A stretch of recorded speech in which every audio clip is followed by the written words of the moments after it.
et messieurs, bonsoir et bienvenue à cette émission de On s'en parle. Les produits laitiers ne cessent d'augmenter. Qu'est-ce qui fait que tout ça augmente et il me semble ne pas y avoir une fin prochaine? Combien coûte l'entretien d'une ferme aujourd'hui quand on parle de machinerie, de bâtiments, d'assurance et tout ça? Alors, je discute de ces deux sujets avec mon invité et producteur laitier de poulaillerie, M. Gabriel Rancourt. M. Rancourt, bonsoir. Bonsoir. M. Rancourt, on en parlait, puis on voit, là, on va prendre juste le prix du lait, pour commencer. On s'était rencontrés le printemps passé, puis il y avait eu une hausse des produits laitiers. On s'attendait à une autre hausse, mais qui serait peut-être la dernière. Il y en a eu d'autres. Et puis on est rendu presque à la fin de l'année 2022. Puis ça semble pas vouloir arrêter. Moi, la première question que je voudrais vous poser, parce que vous êtes producteur laitier vous-même, qui décide que le prix du lait va augmenter? C'est certainement pas quelqu'un qui, un matin donné, se lève, puis moi, ce matin, je fais augmenter le prix du lait de 25 cents la pinte. Qui décide ça, M. Rancourt? Puis comment on fait pour décider ça? OK. Bon, c'est une question. C'est une bonne question. OK. Bon, on va commencer par le début, oui. Là. C'est que les producteurs de lait, là, depuis les débuts des années 70, là, disons qu'on était bien mal organisé à l'époque, là, des années 70, un petit peu avant. Puis, vous savez comment c'est à cause que le lait, c'est un produit périssable. Ça veut dire que lorsqu'il est produit, il faut qu'il soit vendu, surtout du lait de consommation, des choses de même, il faut qu'il soit vendu immédiatement. Puis on était à la merci du marché. Ça veut dire qu'à un moment donné, quand le monde en avait besoin, puis qu'il y avait une rareté, le prix montait bien gros. Puis là, quand il y en avait trop, bien là, ça n'avait plus de bon sens. Fait que là, on ne pouvait pas opérer une ferme, une entreprise, avec des prix qui fluctuent. Ça n'a pas de bon sens. Ça allait quasiment du simple au double. Okay. Fait que là, à l'époque, je ne veux pas faire de politique aérée non plus, mais c'était le gouvernement libéral qui était au pouvoir à l'époque. Un ministre, je me souviens, le ministre Whelan, fait que lui, il a dit qu'il faudrait organiser ça, faire une mise en marché ordonnée pour éviter les abus, autant sur un bord que sur l'autre. Fait qu'il a mis en place la Commission canadienne du lait, qui a été mise en place à l'époque, pour faire en sorte de diminuer les fluctuations sur le marché. Fait que là, ils ont dit, qu'est-ce qu'on peut faire pour faire ça? Parce que il reste à peu près juste le Canada qui utilise un produit semblable. À l'époque, il y en avait plusieurs, comme l'Europe l'utilisait. Okay. Mais à cette heure, il n'y a plus juste le Canada qui utilise ça, à peu près. Là. Ça a tout été démantelé, ces systèmes-là. Fait que là, ils ont dit, il faudrait qu'il y ait une quantité suffisante de produits laitiers, pas trop, pour suffire au marché. Parce qu'on se rappellera aussi qu'à l'heure actuelle, là, on sait qu'il faut, faut essayer de ménager nos ressources. Puis c'est le meilleur système pour ménager les ressources. Ça veut dire qu'on fait exactement les produits que le monde a besoin. Il n'y a pas de gaspillage. On se rappellera qu'avec la pandémie, là, il y a eu des exemples terribles dans le monde, là. Aux États-Unis, entre autres, il y a eu des produits laitiers de jetés, ça ne va pas de bon sens. Parce que oui, on en faisait couler dans les ruisseaux. Ça va pas de bon sens. Ça n'avait vraiment pas de bon sens. Puis quand on regardait le nombre de personnes qui manquaient de lait, les enfants avaient de la misère à avoir du lait parce que les parents n'avaient pas d'argent pour acheter, etc. Ouais. Fait que c'était terrible. Oui, c'était terrible. Mais vous comprenez que le réflexe de n'importe quelle entreprise, c'est lorsque le prix diminue, bien, pour essayer de se refaire, on essaie d'en faire plus. Quand le prix diminue, c'est à cause qu'il y a une abondance sur le marché. Puis là, le réflexe pour que le monde se réchappe, c'est d'en faire plus. Fait qu'on est loin de guérir le problème. On le remplit. On le remplit. Ben oui, exactement. Puis là, qui c'est qui vient stabiliser le marché? C'est que le monde, ils ne viennent plus à bout de conserver les entreprises. Ils font faillite. Puis là, s'il y a assez de monde qui font faillite, là, il y a une rareté qui se produit, puis là, le prix augmente. Fait que si vous regardez n'importe quel graphique là, au niveau international, puis il y a Il y a un paquet de monde qui suit ça. Vous prenez les places qu'il n'y a pas de gestion de l'offre, on appelle. C'est ça, la gestion de l'offre, c'est de gérer le marché. Fait que les quantités, la production, là, ça fluctue comme ça. Et les prix. Ça veut dire qu'à un moment donné, les prix viennent très élevés. Lorsque les prix sont élevés, le monde, ils sont intéressés à en produire plus. Là, il s'en produit tellement plus qu'à un moment donné, il y en a trop. Fait que là, le prix baisse. Là, le prix baisse, il baisse. Puis là, jusqu'à temps qu'il y ait assez d'entreprises qui fassent banqueroute, là, le prix remonte. Fait que prenez la strate de prix aux États-Unis, ça joue de même. Là, c'est à peu près, je dirais, 3 à 5 ans, là, le prix du produit varie de même. Le prix du lait à la base. À la base. Okay. Parce que ce prix à la base-là, il ne donne pas une bonne idée à l'épicerie. À l'épicerie, ça ne fluctue pas de même. À l'épicerie, là, si vous prenez aux États-Unis, là, le prix à l'épicerie, il va être stable. S'il y a une augmentation, ça veut dire que si le prix devient meilleur aux producteurs, fait que là, le message se répand. Ah, là, c'est plus intéressant de produire du lait. Le prix à l'épicerie augmente. Puis là, quand il y a trop de lait, que le prix au producteur descend, le prix se stabilise. Puis là, quand il y a une autre augmentation, le prix remonte, il se stabilise. Il remonte, il se stabilise. C'est comme ça que ça fonctionne dans un pays. Puis chez nous aussi. Chez nous aussi? Non. Chez nous, non. C'est ça qui arrive avec la différence. C'est ça la différence. Okay. C'est que nous autres, étant donné que c'est une organisation gouvernementale, puis là, écoutez, la situation qu'on vit présentement, là, c'est du jamais vu. Là. On comprend qu'avec la pandémie, puis avec l'inflation, puis avec les taux d'intérêt, c'est du jamais vu. Ça, on ne sait pas comment ça va réagir. Mais l'année passée, c'est-à-dire au mois de février 2022, on a eu une augmentation du prix du lait sans précédent. On a eu 8 d'augmentation, c'est du jamais vu. Habituellement, le prix du lait, il varie entre 1 à 2 ça suivait à peu près l'inflation. Mais qu'est-ce qui a fait que ça a monté à 8 Qu'est-ce qui a fait que ça monte à 8 c'est qu'il va falloir juste regarder, mettons, le prix des engrais. Moi, là, personnellement, là, de l'engrais que j'utilise chez nous pour faire pousser mon fourrage et mes céréales, là, ça jouait, mettons, entre 400 et 600 $ de la tonne. Puis avec la pandémie, avec la guerre en Ukraine, ça, c'est ça qui est plus déterminant. Là. Le prix des engrais, il est parti de 4 à 600 $. Il a monté entre 1000 et 1500 $. Fait que vous comprenez que le producteur de lait qui a besoin d'engrais pour mettre... S'il a le même revenu qu'avant la hausse des prix. Ouais. Puis, étant donné qu'il y a eu cette croissance-là dans les engrais, ça a fait en sorte que le prix des céréales a augmenté. Puis nous autres, on utilise et des engrais, et des céréales, et du maïs, et des suppléments. Tous ces produits-là, ils ont pratiquement doublé. Additionné à ça, le prix du pétrole. Le prix du pétrole, moi, l'année passée, à pareille date, là, je payais 77 sous le litre à part des taxes. Ça a monté à 2,17 le litre à part des taxes. Mon Dieu. Fait que là, vous comprenez que lorsque je faisais remplir mon réservoir de diesel, anciennement, ça me coûtait environ 12 à 1500 $ pour faire remplir un plein. Puis là, ça me coûtait 4000. Fait que vous comprenez qu'à un moment donné, là, la Commission canadienne du lait, elle écoute, elle l'écoute pas. C'est que là, les chiffres. Oui, on revient à votre question du départ. Qui détermine le prix du lait? Oui. Bien, la Commission canadienne du lait, elle a des antennes partout au Canada. Pas juste au Québec, puis pas juste en Abitibi, partout au Canada. Donc, si je prends l'exemple du Québec, au Québec, il y a environ 100 entreprises qui sont sélectionnées de façon semi-permanente, c'est-à-dire qu'on fait une rotation là, 20 % par année. Ça veut dire qu'une entreprise est sélectionnée, elle va faire 5 ans. Après 5 ans, elle est automatiquement enlevée, puis on en reprend une nouvelle, puis ils font 5 ans. Ça veut dire que chaque entreprise fait 5 ans, c'est renouvelé aux 5 ans. Ça veut dire qu'il y a 20 entreprises par année qui sont sélectionnées, puis il y en a 20 qui partent environ. Ça peut être 18 à 21, c'est pas vraiment grave.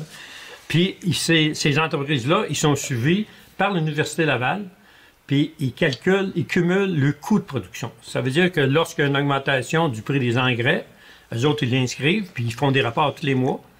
Toutes les augmentations que je vous ai parlé tantôt, l'augmentation du taux d'intérêt, on n'a pas parlé encore. Dieu, ça, pour une ferme laitière, là, c'est le pire à faire. C'est le pire à faire.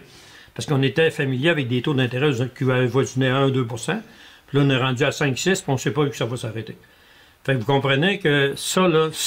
Puis, récemment, si on prend depuis, je dirais, 5 ans, les entreprises, il y a eu beaucoup de rationalisation dans le marché, puis les entreprises ils ont beaucoup profité. Ça veut dire qu'ils se sont endettés parce que ça allait bien, parce que le taux d'intérêt était bas. À 1-2 Ben oui, fait que là, le ça monde... pouvait fonctionner. Là. Les banques puis toutes les institutions financières, il n'y a aucun problème, il n'y a aucun problème.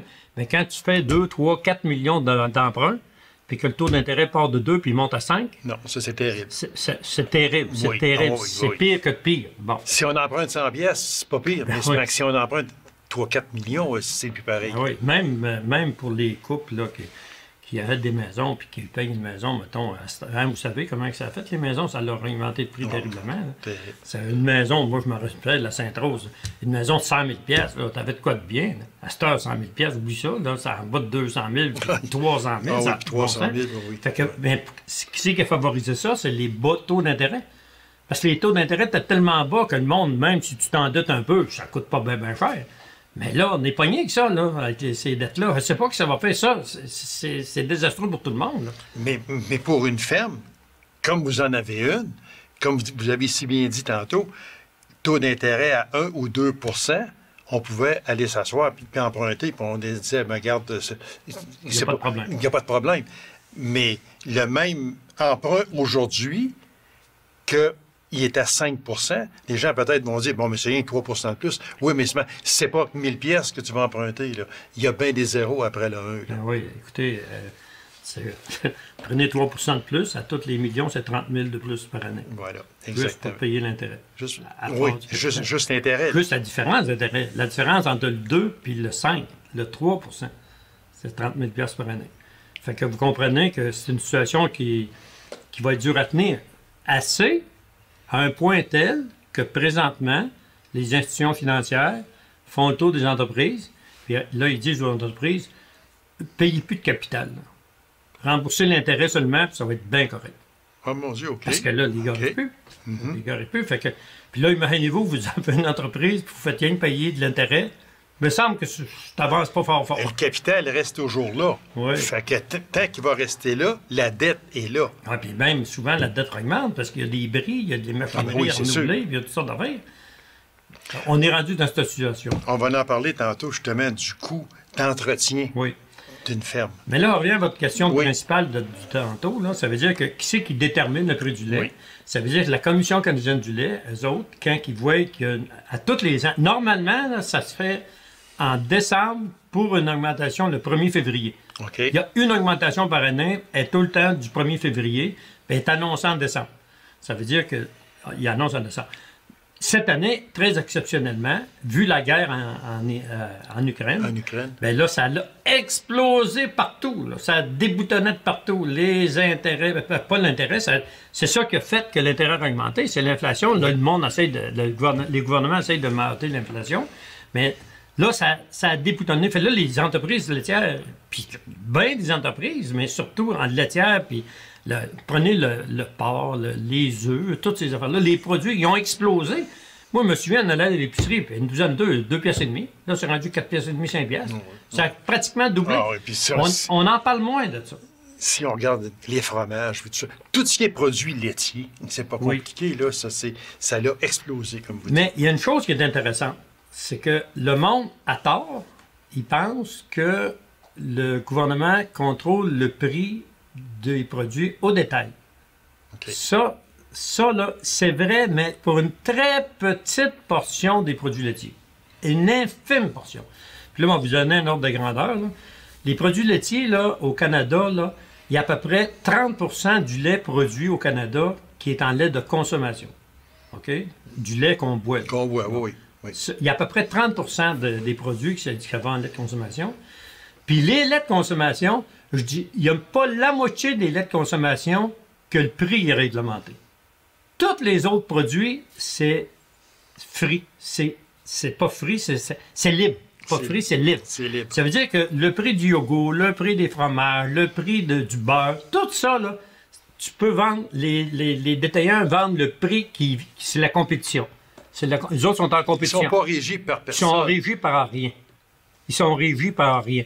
Le seul produit qui est régi je vais vous le dire, là, c'est les produits laitiers qui n'ont pas de bouchon ou qui n'y a pas une particularité d'un lait enrichi, tout ça. Le produit, là, c'est les sacs là, de lait là, qui n'ont pas de bouchon, les sacs en 3 pintes, là, c'est un 4 litres, là, mais c'est 3 sacs. Là. Ça, c'est réglementé.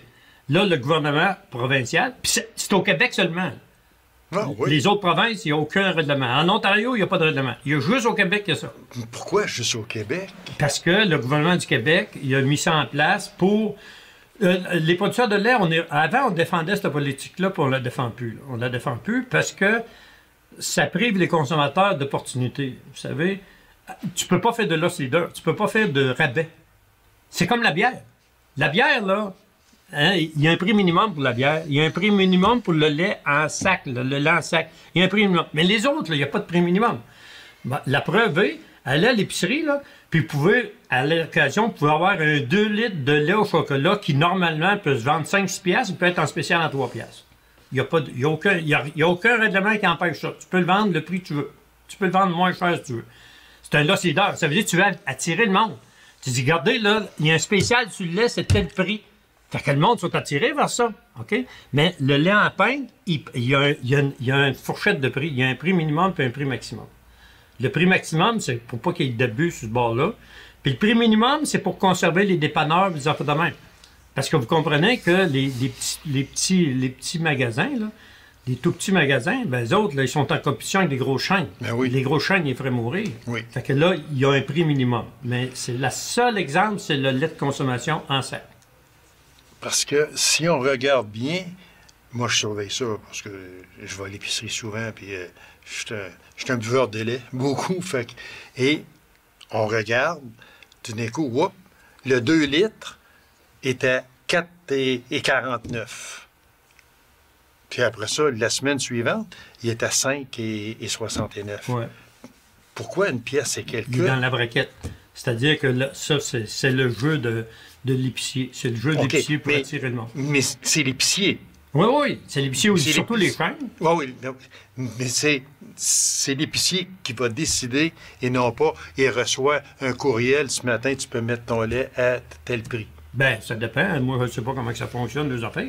Mais c'est sûr que toutes les chaînes comme IGA, toutes ces Blue Blau, tout ça, eux autres, c'est des chaînes. Fait qu'eux autres font des rabais de chaînes. Fait qu'eux autres, ils ont des autorisations quelconques. Ils font des feuillets, là. Oh oui. Même ici, Citation, ici, c'est Citation? Tradition. Pardon? Tradition. Tradition, excusez, oui. Tradition. Oui.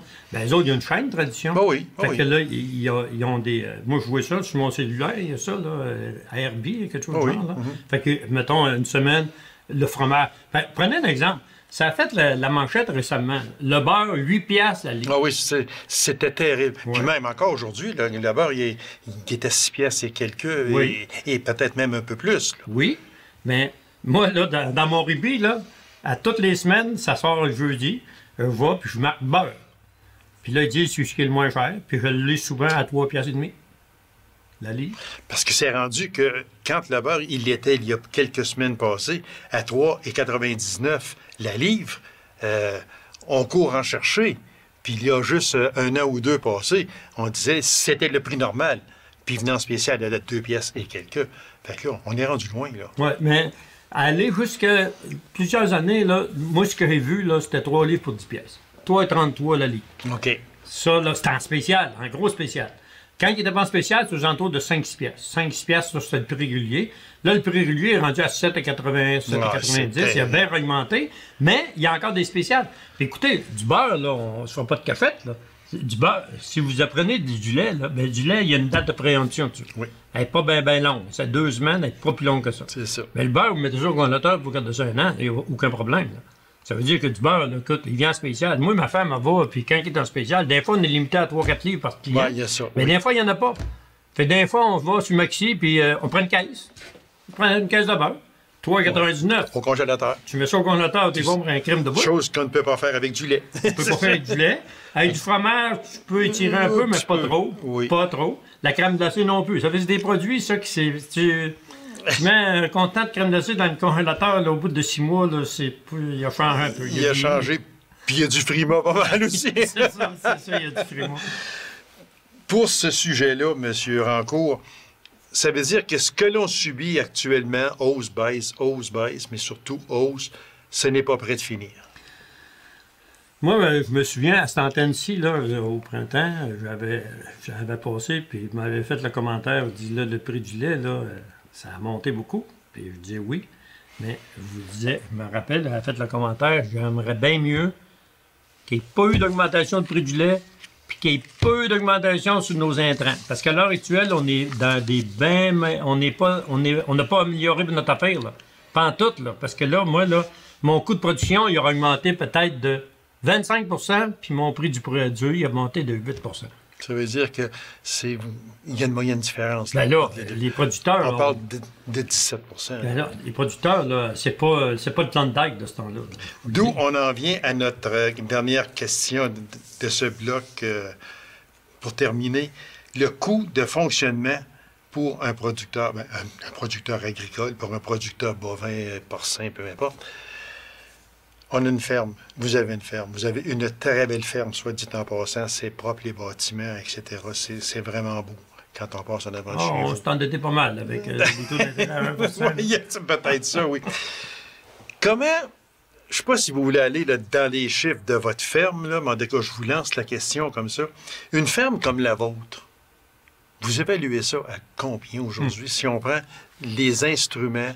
Puis parce que quand on va parler tantôt du prix d'un tracteur, il ne faut plus penser qu'on paye 75 000 pièces pour un tracteur. Là. Il faut oublier ça. Mais comment votre ferme, à vous, là, dans le rang 6 et 7 de Sainte-Rose, comment vous pouvez évaluer ça?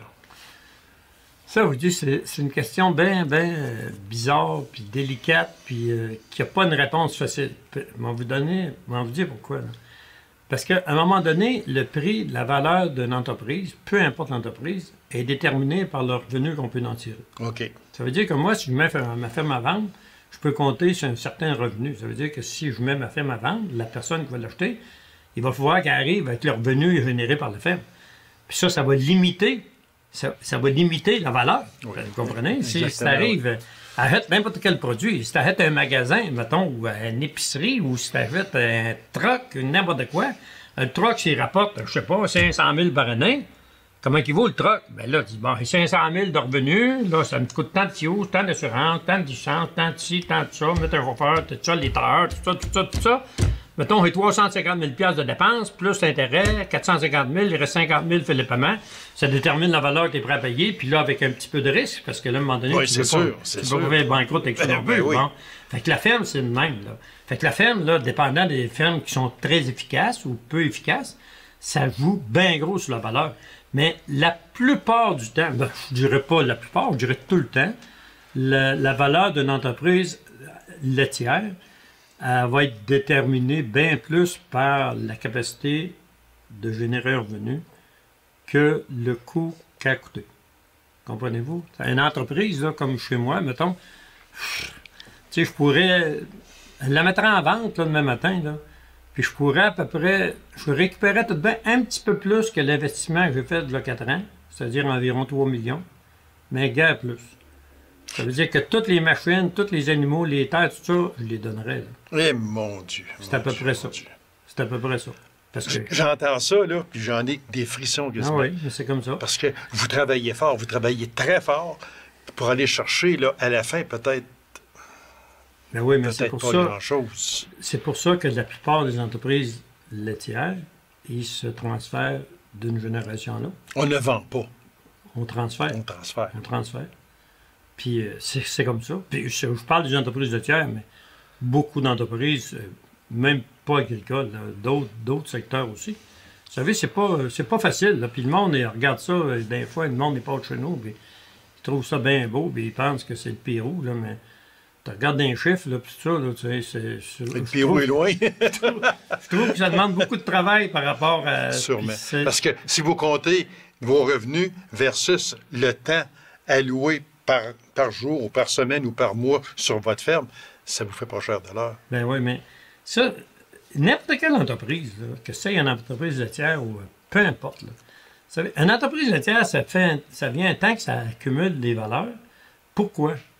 Parce que les propriétaires, ils exploitent ces entreprises-là pendant des générations, puis elle cède au suivant.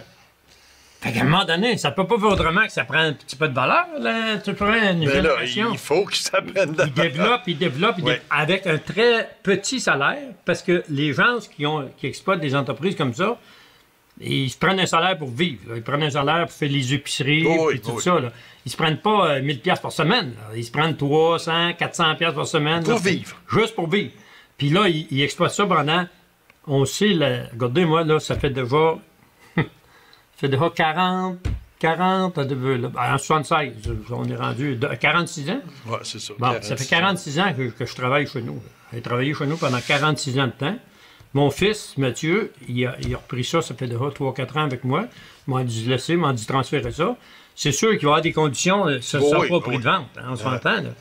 Non, ben lui, là, puis là, il y a un petit gars qui s'appelle il s'appelle Lionel, un petit bonhomme de 2 ans.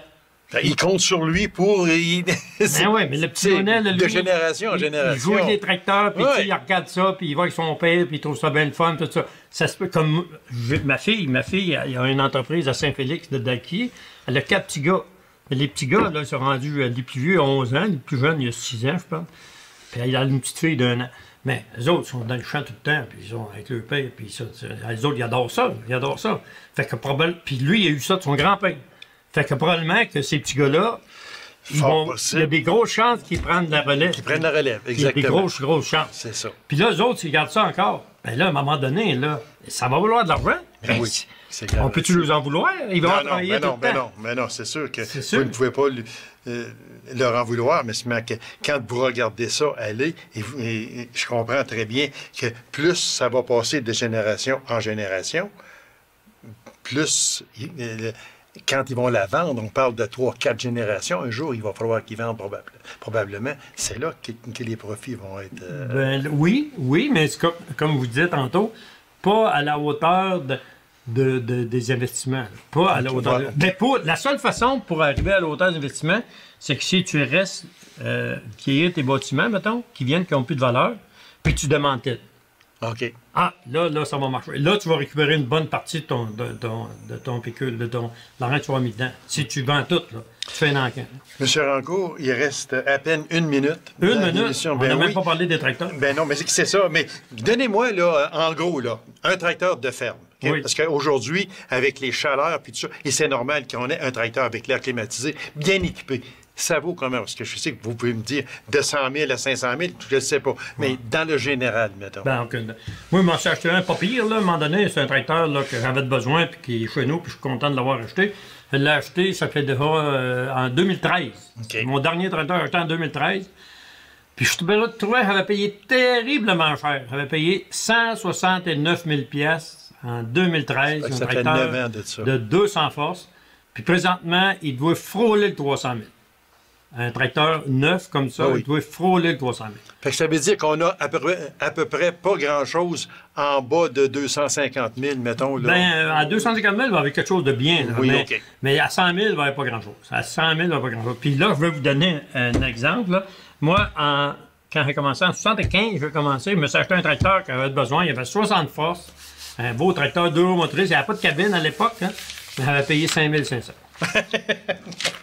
Monsieur Rancourt, c'est toujours un plaisir de vous recevoir. C'est vraiment vos explications sont toujours à point, puis les gens aussi aiment beaucoup vous entendre. Je vous remercie beaucoup, puis on va sûrement refaire d'autres émissions parce qu'il y a tellement de choses. On n'a pas parlé, là, comme on disait, d'assurance et de tout ça. Là. Ce sera le sujet d'une autre émission, M. Rancourt. Pas de problème, ça fait plaisir. Merci beaucoup, M. Rancourt. Alors, mesdames et messieurs, merci d'avoir été là. On se donne rendez-vous à une prochaine émission de On s'en parle. Au revoir et bonne semaine.